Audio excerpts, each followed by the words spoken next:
People think self-reliance is about being independent. And what I'm here to tell you today is it's not. It's actually the complete opposite.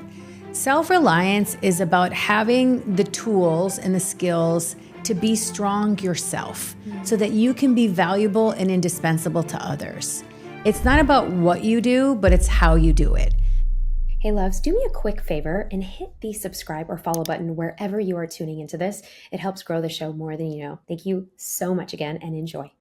Maha, you've had such a world and this fascinating life that you've led. Let's start at the beginning because you have a very unique kind of genre and vibe about you. And you are, I think, probably the secret sauce to a lot of well-known brands, well-known people. And now you're out with this book. So you've got to start from the beginning. How did you get to be this like superpower? Thank you. First of all, I'm delighted to be here. Your energy makes me like, can I just move in? Can I just hang out here all day? Beautiful person, beautiful studio. So my story is simple. I was born and raised in Minnesota. I am 100% Egyptian. Minnesota is very Scandinavian, Norwegian, German descent. Everyone was blonde hair and blue-eyed. And I'm brown hair. My name is Maha Abouelenein, very Egyptian name. And I grew up, went to high school, went to college, university, graduate school, worked at General Mills, which is based in Minnesota, Fortune 500 company, worked for the coolest brands like Wheaties and Betty Crocker, worked on the Super Bowl and the Olympics and sports marketing. I had a really, really cool job.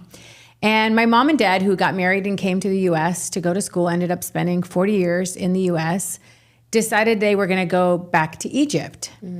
And my mother had suffered from multiple sclerosis, and I had been taking care of her since I was 14. Wow. And I was 27 years old, and my parents are like, we're going to move back to Egypt. And tired of the Minnesota winters, we want to retire. My mom was like, I don't want to die in the U.S. I really want to, I want to go home. Yeah. So I'm like, I'm coming with you. I'm not going to leave my parents, my dad to take care of my mother alone. And I was taking care of her. She needs care, eating, bathing, exercises. Wow. Like she needs full-time care. Oh, yeah. So I moved to Egypt. I was 27, didn't really know the language. Like I am Egyptian, but like spent holidays there, didn't really have friends, didn't have a business network, didn't have professional network, didn't know anyone except for my cousins. Didn't speak the language. I'm like, oh, okay, well, I guess reset button on my life at 27. Got to figure out where I'm going to work. What am I going to do? I got a job. I wanted to like work for like a P&G, a Coca-Cola, a Pepsi, like a U.S. company in Egypt. Couldn't find a role. I got offered to be the office manager for this billionaire. Oh, wow. And I was not like, a bad gig. Office manager. That's like, I was like working as an executive at a Fortune 500 company. And I felt like I was taking steps back to be an office manager. And I thought like I was too overqualified and like, this doesn't seem like the right role for me. And filing papers and scheduling meetings and sitting outside the chairman's office when I want to be in the meetings. Right. And I went home that night. I told my dad I got this offer. And he's like, listen, you don't know anybody. You just moved here. If I were you, I would put your head down and do the work and prove to him that you can bring him more value. But this is a good way for you to get into the business, learn the business. You're in the chairman's office. When you get a chance to work close to the sun, take it because that's a great breeding ground so you can learn the business. And then you should tell him how you can add value. So much to my chagrin, the next day I went and accepted the job. I worked for him for 4 years. I ended up working on the largest IPO in the history of Egypt, the largest acquisition in the history of Egypt. I ended up being business partners with him. It changed my life. Wow. Taking that role as the office manager changed my life. And then I stayed in the Middle East. I stayed in Egypt and Dubai for 15 years in Egypt and 8 years in Dubai. I ran communications and public policy for Google. I launched Netflix in the Middle East. I worked for the ruler of Dubai. I built Weber Shandwick's offices, a PR firm, 18 offices across the region, and just built a life in the region and ended up staying. And then the pandemic hit and 2020 came and I'm like, listen, I love living in Dubai. There was no reason to leave. I have a great apartment. I got great friends. I have a great job. but I had no reason to stay. And when the pandemic hit and I thought about not seeing my family again, I'm like, I better pull the trigger and move now. Wow. And I tell the story in the book, which is crazy, about in 24 hours, I left after living there for 23 years. Oh my goodness. And I'm back in the US now. So I have a company in Dubai, I have a company in the US. I do strategic communications and storytelling for high net worth individuals. I work for big companies. And that's why I'm here today. I'm here to tell the story of how when you get backed into a corner, how do you rely on yourself? How can you be resourceful and valuable to other people? And my book is coming out on October 8th. Oh my goodness, such a great time to birth a book, honestly. I think the fall is the best. And 7 Rules of Self-Reliance, how to stay low, keep moving, invest in yourself, and own your future. And, what I love about you and just kind of seeing all of the incredible people that you've literally been behind the scenes of. And I feel like now this totally makes sense because I didn't know a lot of the backstory. Yeah. So tell me, let's start with self-reliance. What is your definition? It's a great question. So people think self-reliance is about being independent.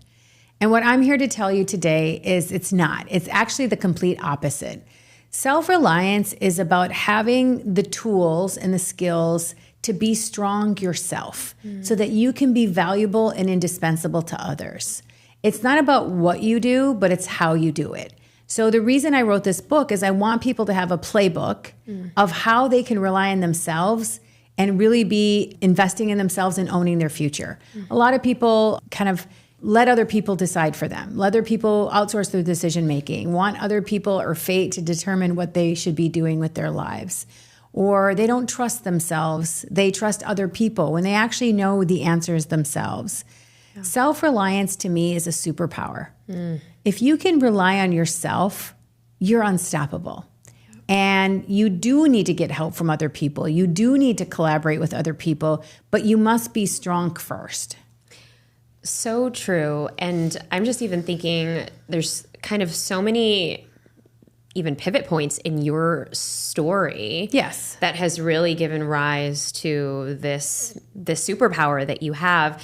Is it something that, because I have kids and I know you have kids. I don't have kids. Oh, you don't have kids? No, kids. Oh my gosh, I see kids. That's my niece and nephew. Oh, your niece and nephew. My niece and nephew, okay. Yeah. I mean, I'm Auntie Maha. You're like Auntie Maha. Okay. Okay. But, for those of us who have these littles in our lives, is it something that we can actually teach them? We have to be self-reliant. We have to. I think a lot of students, young adults, even early entrepreneurs, not that they're entitled, but I feel like they will want other people to help them with decisions they can make for themselves. We need to know how to make decisions. Mm-hmm. There are no right or wrong decisions in life. Mm-hmm. It's take the information that you have at that time and make the best decision you can with the information you have. And take that path. And if it doesn't work, you can make another decision. So I even think of young adults that just struggle with how to make decisions. They want to ask for help. And I'm like, we need to teach them that muscle. We need to teach them how to rely on themselves to dig out of a hole, to build a relationship, to learn something. It's such a skill that everybody needs. And I feel not just young people, but even adults struggle with, okay, what happens if another pandemic hits? What happens if AI decides to take over my job? How am I going to rely on myself to be strong and powerful and valuable by knowing things? I think one of the chapters in the book is about being a lifelong learner. And if you want to be more self-reliant today than you were yesterday, be curious. What could you learn? I don't want to be left behind because I don't know things, Neeta. I want to know how to do things. And now more than ever, we have access to information. And everything is out there for free. YouTube for free. Podcasts for free. Talking to people for free. There's so much information out there. We've never lived in a better time where we have access to everything at our fingertips instantly. So by relying on yourself to know things, you give yourself a competitive advantage at work, with others, and that's valuable. And why writing a book now? Because I feel like what I've seen out of you is your secret sauce in storytelling and the power of the art of writing and having a great story and being able to communicate your ideas and your pitch in your business, et cetera. Why this book now? Yeah, that's a great question. So I am a professional storyteller. I do communications. I help people build their narratives, tell their stories, build their personal brands, get media coverage, build their publicity engines. Really spent my whole career doing that for other people. And I'm the behind the scenes person. I'm not the person in front of the camera. I'm the person behind the camera. And the reason I wrote this book is after working for 30 years and thinking about my career, I was like, what's the biggest value I can give to the market? It's not just about what I do, communications. Actually, how I succeeded was how I did it, not what I did, how I did it. And these are the rules of the book: how to create value for other people, how to build your personal brand, how to build a network and how important relationships are, how to be a lifelong learner and learn, how to not be a waiter, but to create those opportunities you want to see in your life. And how can you build and protect your reputation, because it's the only thing that matters. Well, I want to double click on how to not be a waiter. Let's Yes. talk about that, because I feel like, you know, in this day and age, and we have a lot of young people that are also watching the show on YouTube, or they're kind of DMing me and they're like, okay, but I'm supposed to manifest this. And Yes. maybe, you know, it's like, maybe it's not the right time. And we bridge a lot of spirituality. But let's kind of unpack that, please. Yeah, I think that this is the chapter about don't be a waiter, be a creator. It happened to me. I was talking to a friend, we were having tea, and at the end of the conversation, he said, Maha, you're a waiter. And I'm like, what? And he's like, you're a waiter. You're waiting for Mr. Right. You're waiting for your boss to give you that project that's going to make you a rock star. You're waiting for the next this or that. Like, and I went home and I was upset. I was like, wait, you know, I wasn't unhappy with my life. I go to work, I go to the gym, I see my friends. I'm living, but I'm not actually probably living my potential or pursuing my dreams. I'm just waiting for things to come in, and then I know how to respond to them. So the difference between being a waiter and being a creator is think about what you want to do.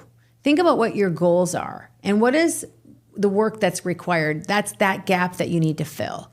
So how do you, first of all, I give you a little exercise in the book to identify, are you a waiter, are you a creator? So you can find out if you're waiting for things to happen. But I want to go into the mode of like, create the opportunities I want to see for myself. I don't need to wait for someone to do them for me. I just need to like, not just manifest them and write them down, but like plan for them. Yeah. Like set a goal, just one. I'm not telling everyone to boil the ocean and overdo things. Think of one thing that you really want to achieve. You actually have the power to create it. If you can just take it, okay, I'm missing a relationship, I'm missing a skill, I'm missing experience, I'm missing a connection to somebody. And then you can start to navigate how to do that. Most things that we need in life, we can get if we have the right relationships. So are you investing in building the right relationships that can help you create that opportunity you want to create? Is it a skill you don't know how to do something? Then you need to go back and invest in learning it so that you can create that opportunity. So just reverse engineering what it is you want to create and then say, okay, what's missing? Self-reliance is not about needing anybody. It's about that self-awareness of knowing this is what I know, this is what I don't. Now I got to go fill those gaps. All right, loves. I see you. 98% of you watching right now are not subscribed, and that's totally cool, and I so appreciate it. But if you're enjoying this episode, if this is dropping valuable content for you, then why not join our fam? By subscribing, you'll never miss a beat, especially on the amazing tips, advice, and insights that we have on our incredible guests from around the world. Plus, you'll get a chance to win some incredible prizes. And it's absolutely free. It keeps us connected to everything that we're doing and helps us get even more and more incredible guests. And it would mean the world to me if you could just hit the subscribe button. And I promise to make you even more valuable content.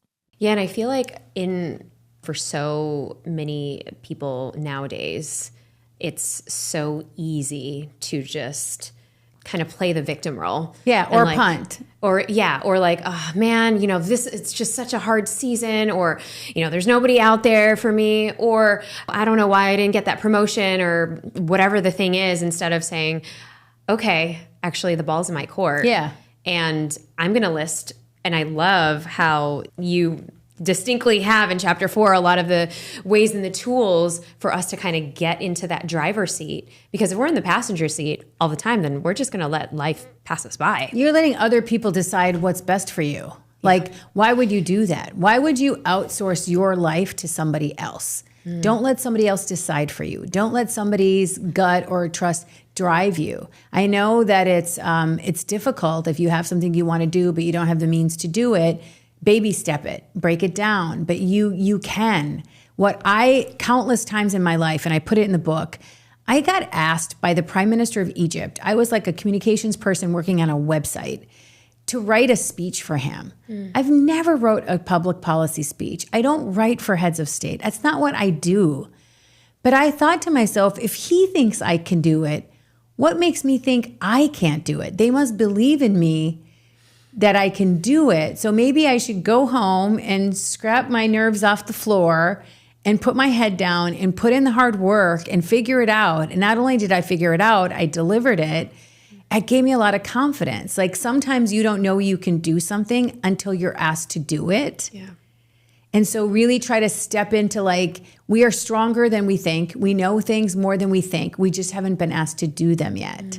And I felt that the reason I wanted to write this book was to inspire people. Like I've been where they are. Like I had 2 very sick parents, both of them, ALS and multiple sclerosis. My Like gosh. ALS is a terminal disease. I'm living in a foreign country. I don't speak the language. I don't have any friends. I got to find a career. Like I didn't have anything going for me. I could have just folded it in.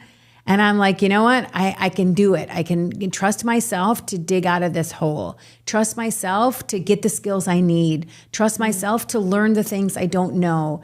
Trust myself to create value for other people so I become valuable to them. It works. Well, and because you have the dual kind of cultural upbringing, right? Yes. Your family is from I'm Egypt. American Egyptian, yeah. Yeah, you're American Egyptian. And, there are different values just because you were born and brought up with those Middle Eastern values. Have you noticed a difference, because you also then lived over there, in how kind of we're raising our families here, the kids here, versus what you saw and experienced over there? Yeah, I mean, the cultures are very different in so many ways and similar in other ways. And I feel like expectations of society kind of drive both in a very different way. Like, I was a female founder of a company, not back in 2000 when I started. There weren't a lot of female founders that were in charge of businesses. That was more like a male-dominated industry. Now the market's changed completely, and everyone in the Middle East are female founders, and entrepreneurship is alive and well. But I think about the ethics of teaching your children about relying on themselves and being strong and independent. My dad, I was Egyptian. My dad brought us up to do that. Like he was like, I want my girls to be strong and independent and to know how to do things because they might not be around tomorrow. And I think here in the US, everything is easy. Like you have access to everything. And a lot of parents want their kids to succeed. So they're willing to go in and lend a helping hand. That helping hand, it probably isn't helping them. It's enabling them to not make decisions for themselves or to take charge of their lives or know how to handle situations that they're going to get into in the real world. So the rules that I've put together have to do with building strong relationships with people, because I feel like that's the fabric of life, and that's what you're going to need to make what I call deposits in the trust bank. So I have multiple deposits over many years, over many months with different people, because someday I might want to make a withdrawal. It's so important to build relationships with people. And that's a skill a lot of folks are kind of losing out on just because of remote working and everything. Like, how do you network on LinkedIn? How do you network on Zoom? How do you network through social media?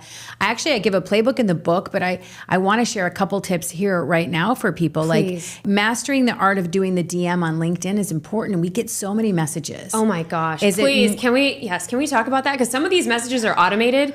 And I'm like, I know it's not you, or I know you sent this message to like 1,000 other people. Yeah. I think you want to be smart about it. So you want to, and I have a whole playbook about it, but you want to be smart about what it is that you're asking. You want to be specific. You want to take the conversation off DM and get it into an email so you can get it into a call. Don't try to do all the business in the DM. That's where people fall short, is they sell or they push, or like what you want to do is tell them, and they don't know you, or you met them at an event, but you want to now follow up to try to take it to the next level. First of all, I always do it and I say, can I get 5 minutes of your time? 5 or 10 minutes. No one's going to say, no, I don't have 5 minutes for you. No one's that busy where they don't have 5 or 10 minutes. 2, I'm specific about what I'm looking for. I'd love to have a call. Could you spare 5 minutes so I can walk you through this idea? Then I offer my email and phone number first. So I give the other person the power to connect with me first. I'm not like, hey, what's your email? I want to contact you. What if I don't want to give you my email?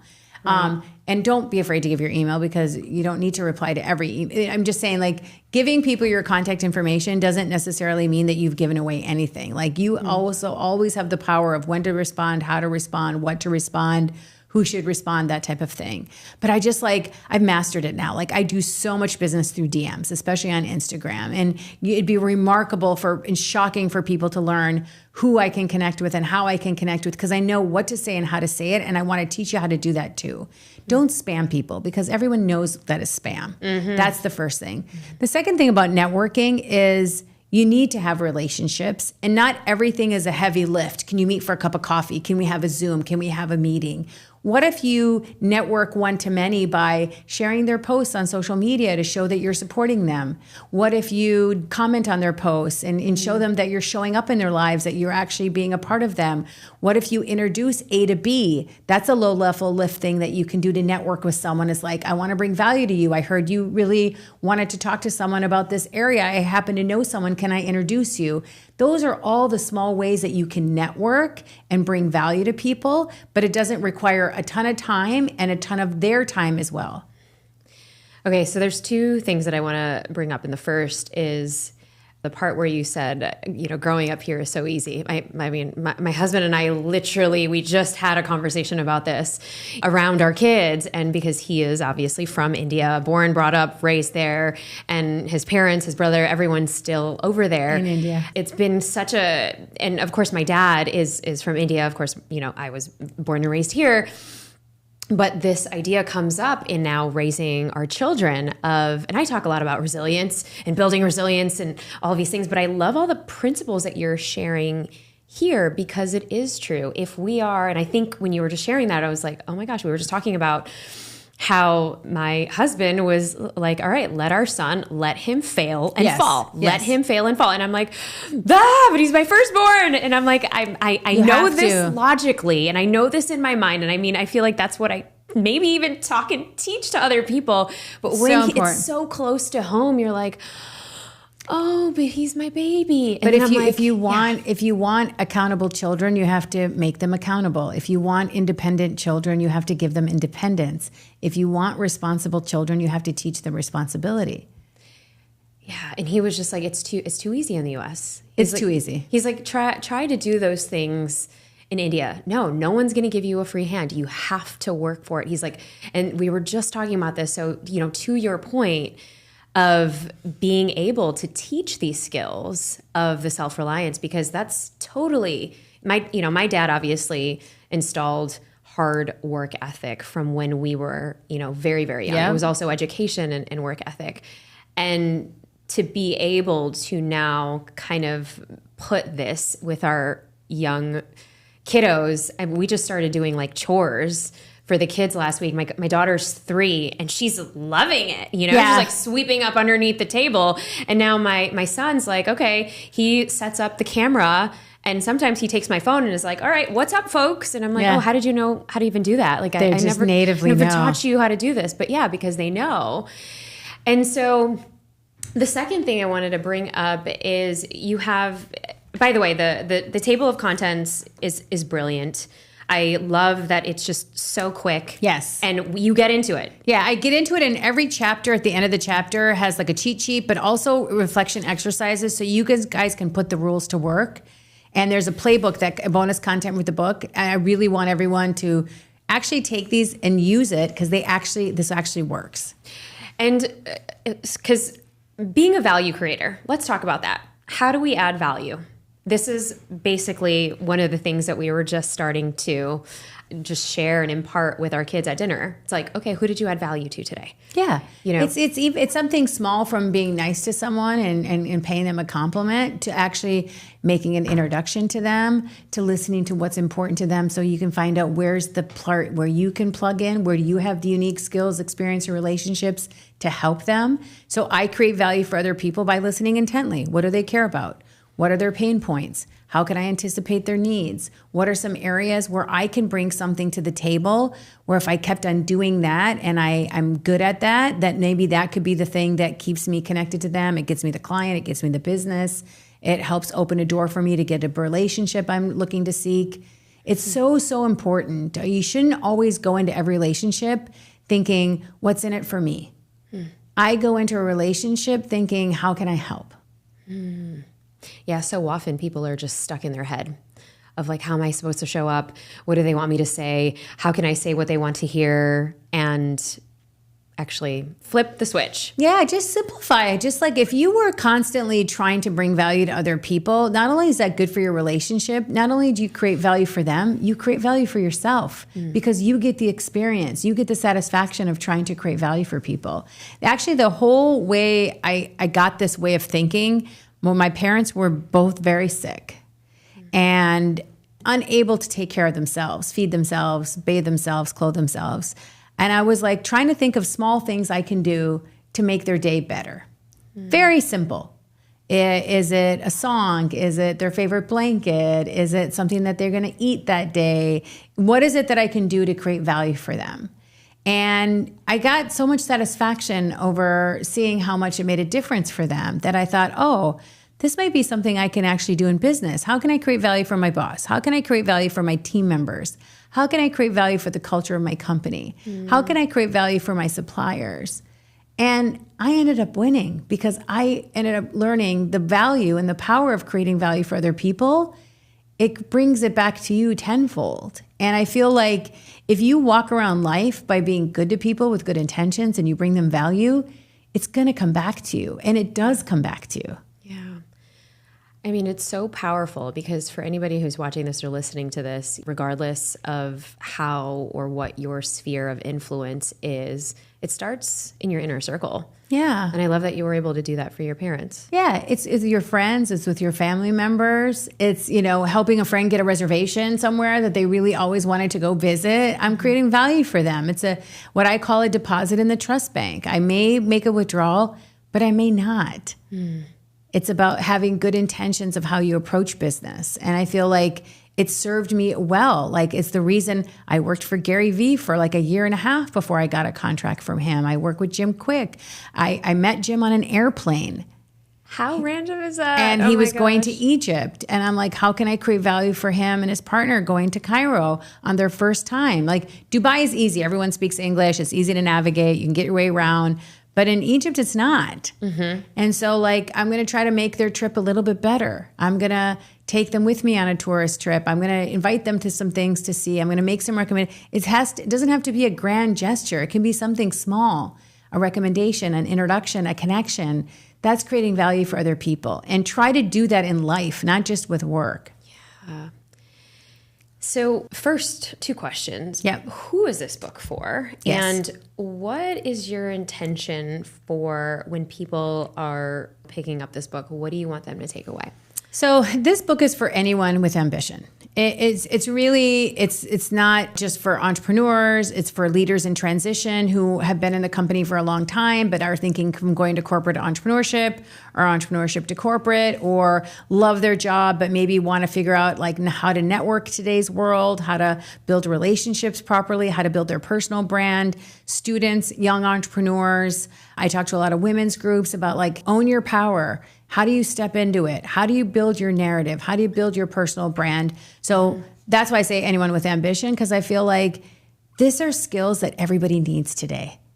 This is why I wrote this book. This isn't something that I feel a lot of people practice. And I think when you hear the word self-reliance, you're like, okay, I just need to be myself. And I'm by myself. I'm saying no. I'm saying you become powerful when you come to the table with something. And those somethings or those cards are skills, experiences, and relationships. And you got to think about, do I have enough relationships? Do I really know how to network? Do I have a strong personal brand? What do I stand for? How do people see me? Do I really focus on my reputation? Because I can guarantee you, if you're not doing it, somebody's doing it for you, and it's not what you want it to be. Yeah. For those who are curious at building their personal brand, yes, what are the 3 tips that they're like, okay, Maha is the queen. She's been behind the scenes for a lot of major humans. What would you tell them today? Okay, so much. I don't even think I can get it into 3. But I think the first thing is like, think about it. Like, think about having a personal brand. A lot of people are like, I'm not a company. I don't need to be a brand. I don't want to put my personal life out there. First of all, personal brand does not equal personal life. Okay. Personal brand, another word, I want you to take personal brand and throw it away and replace it with the word reputation. You need to think about your reputation. In today's day and age, you can't afford not to, right? So if you're going to build your personal brand or your reputation, think about, how do I want to show up in the world? What do I want people to know about me? What do people currently know about me? And I feel that, I give a playbook in the book. It's actually the biggest chapter in the book. Is I give everyone the playbook of how to build your personal brand online and offline. Oh, so because good. not only is it important to do it on social, but you need to actually, more importantly, in real life. How do you treat the barista? How do you treat your coworkers? How do you treat your team members? That's your reputation, because those are the people that interact with you consistently. How do you conduct yourself at an event? How's the best way to build more relationships for your personal brand at an event? So your personal brand is made out of 3 things: your skills, your experience, and your personality. And 2 people might have the same exact skills and the same exact experience, but they don't have your personality.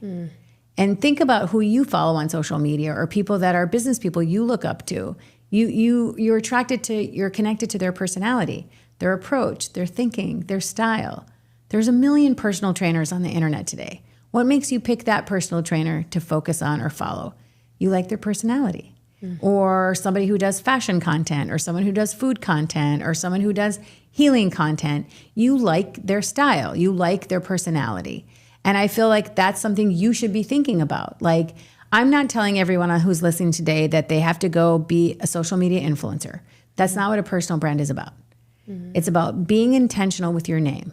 It's the only thing you actually own. You acquired that hat, you acquired that jacket, you acquired that computer. You have your name. What are you doing to build it? What are you doing to protect it? Because your name is a magnet for relationships, for money, for your success, for your peace of mind. And just think about it. And I give the playbook in the book.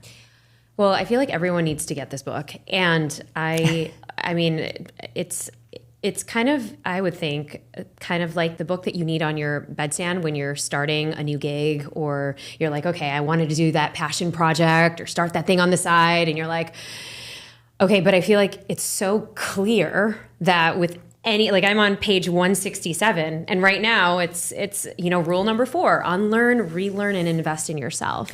Yeah, I think being curious is the key to longevity in life, right? What are you curious about? How are you learning? We live, like I said, an incredible time right now where we have access to everything, right? Podcasts are free. YouTube is free. It's free. Everything on the internet is free. Having a conversation with somebody is free, right? So I feel like the reason I wrote a chapter on unlearn, relearn, and invest in yourself, if you invest in yourself, no one's going to take away your knowledge, right? What do you need to unlearn? What are ideas that are no longer serving us because we've evolved, or times are changing and we know that that's not politically correct, or that's not how people do business anymore or interact? What do we need to relearn? How can we relearn it? And I give tips on, like, a lot of people do, like, I don't have time, Maha. I don't have time to sit and take a course. I'm not talking about that. I'm talking about maybe once a week, pop in a podcast and learn something new. Yeah. I'm talking about, I'm curious about where AI is going and how can it help me with my job. Maybe I should spend a couple hours watching some videos, learning about it and try to integrate it. Being curious about the world around you. I don't want to be left behind, Neeta, because I don't know things, right? So do I have access to knowledge? 100%. Do I have the time? You need to allocate it. Ooh. Okay. So the other thing that I have for you is and this has kind of been on my mind for, a while as I was like prepping for our conversation. What are some of the things that you see that people are doing online when they're building their personal brands? And you're like, no, do not do that. Do not do these two things. Yeah, I think the couple things is, one is they start and then they stop, so they're not consistent, right? You need to show up consistently in people's lives in order to connect with your audiences and build your brand and grow it. So I think that's the first thing. The second thing is, and I know everyone's heard this word before, authenticity. Try to just be yourself, because it's easy to keep doing something if you can just be you. If you have to try to fake it till you make it or pretend or put a persona on, you're not going to keep it up, right? Mm-hmm. And we're so smart. We're transparent. We get it. We see if it's really you doing it. If it's not, don't outsource your personal brand to somebody else. Really put the time and effort into it, because it pays off. And the time to start was yesterday. Yeah. Oof. The time to start was yesterday. Oof. Is there a such thing as too much? Too much sharing online. Yeah, I think I said before, personal brand does not equal personal life. But I think the number one thing, if you want to build a strong personal brand, you need to do is ask your audience what they care about and then deliver that. Mm. And it's simple. You just ask them, what do you prefer, this or that? What kind of content do you want to see from me? What would bring you the most value? You are there to create for them and bring value to your audience. So ask them what they like to see. Even for my page, do you want comms tips, or do you want self-reliance tips? Do you want leadership tips, or do you want lifestyle? Do you want to see what it's like to live in Minnesota and Dubai? Or do you want to learn how to do media training and get free publicity?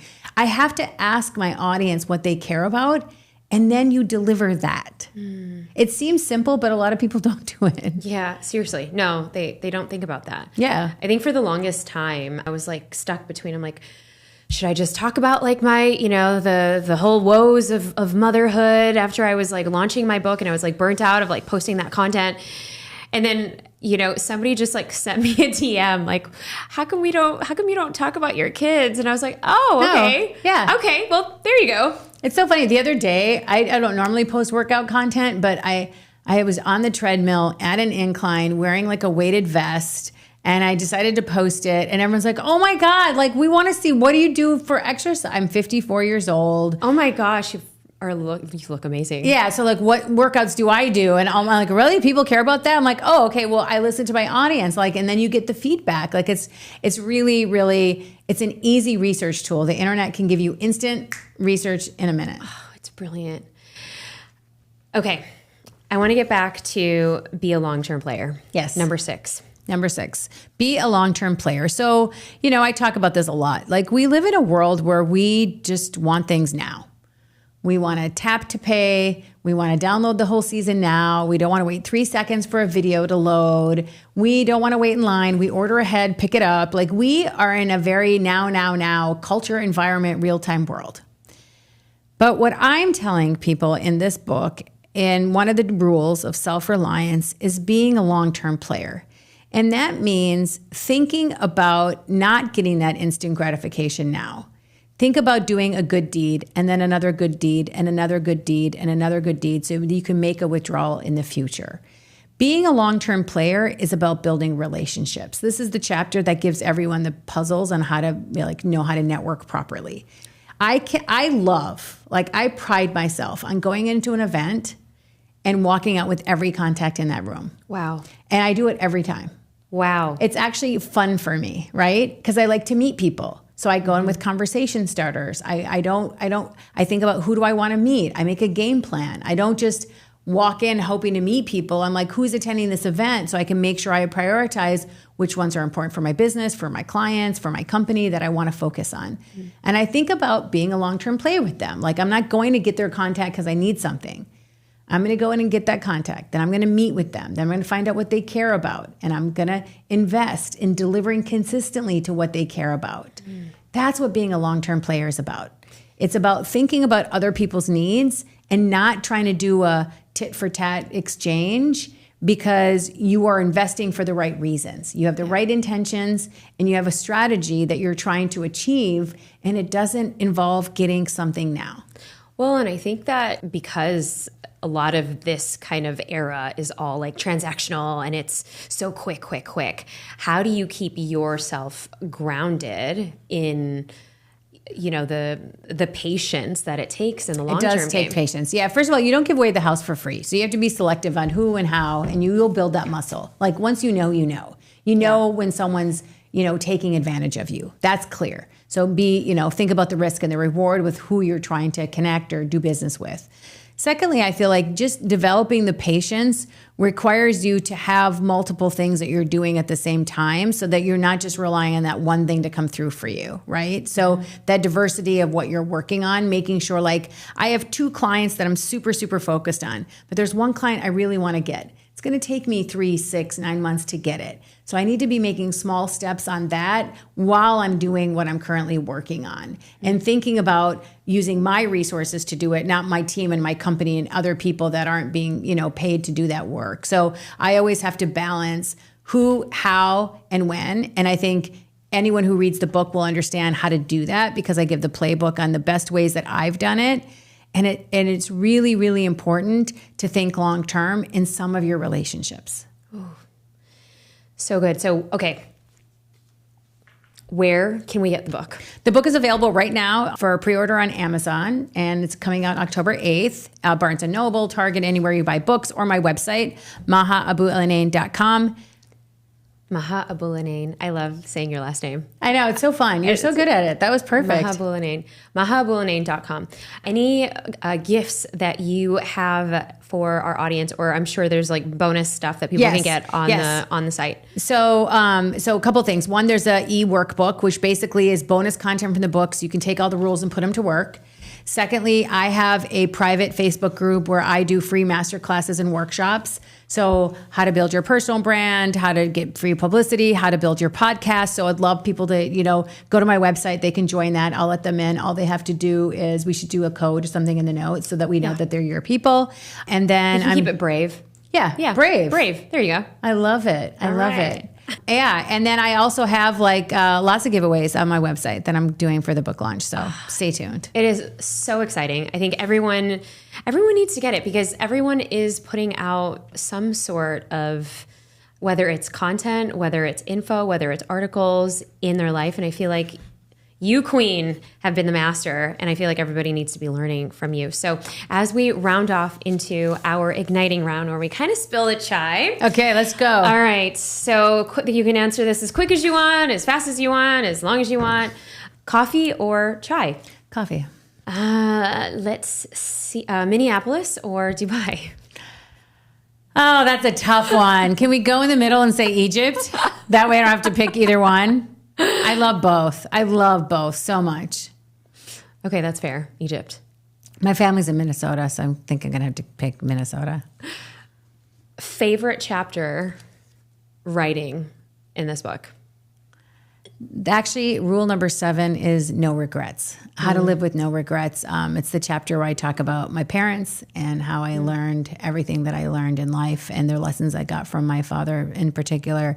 It's hard to live with no regrets. But I feel like if we can accept that that's part of our story, actually the things that challenge you become the best things that happen to you. And I think that was my favorite chapter.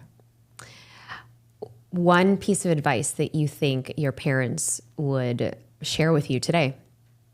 Put your head down, put in the hard work, and let that be what rises. Yes. And a final question. What does it mean to be brave? Believing in yourself. And one word that describes the season of life. Be confident. Ooh, you did so well. Really? Look at that. I was like, you're a spitfire. That's amazing. Maha, what a pleasure. I mean, I'm so grateful. This book is going to change so many lives for everybody watching this. And you know how much I support authors. This is great for a friends group, for your book clubs. Yes. I know everybody's got book clubs. Give it to the PTA moms and the moms groups, in your business bestie groups. this is one of those books that I feel like we can also teach for our children. Yes. 7 Rules of Self-Reliance, but also anybody that's starting something new for the first time. It's scary to put yourself out there. Yes. And I feel it, and especially if we're trying to do content or our personal brands or podcasting or building new businesses, but I feel it's so clear. And I've written 4 books myself. So the fact that I see like the 7 rules just laid out, it's like, there's going to be a gem in every page that you open. So thank you so much for sitting with us today. I am beyond grateful, and I'm really excited to hear about everyone practicing the rules. I'm here to help, and I want to have the dialogue online as well. Amazing. So grab the book. I'm going to link it in the show notes. 7 Rules of Self-Reliance, how to stay low, keep moving, invest in yourself, and own your future. Maha, thank you so much. Thank you.